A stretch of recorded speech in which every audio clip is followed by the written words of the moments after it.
Saudara, terima kasih Anda masih bersama kami dalam Kompas Aceh.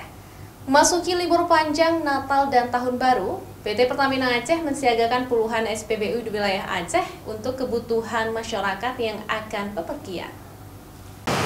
Tingginya arus lalu lintas selama libur panjang Natal dan Tahun Baru, Satgas Nataru Aceh siap melayani masyarakat yang akan bepergian. Puluhan SPBU di wilayah Aceh juga disiagakan pihak Pertamina untuk menghindari kemacetan dan antrian panjang nantinya.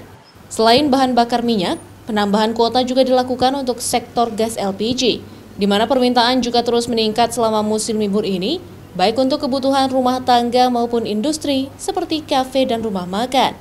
Kami membuat posko Satgas Nataru 2023 untuk dapat menjamin kebutuhan akan LPG dan BBM di masyarakat dapat terpenuhi.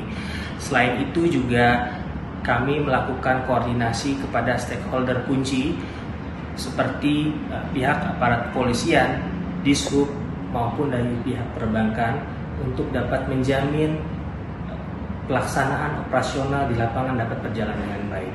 Untuk lembaga penyalur yang ada di Pertamina, kami siagakan khususnya di Provinsi Aceh terdapat 127 SPBU siaga, 97 LPG PSO agen kita siapkan, 31 agen LPG non PSO siaga, 7.357 pangkalan dan 11 SPBBE yang kami siapkan untuk dapat memenuhi seluruh kebutuhan di masa Nataru 2023 ini.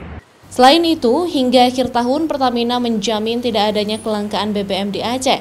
Namun beberapa SPBU terpaksa diberi sanksi karena melakukan kecurangan yang dapat merugikan sejumlah pihak, sehingga membuat pasokan BBM berkurang di sejumlah SPBU tersebut. Syahril, Kompas TV, Banda Aceh.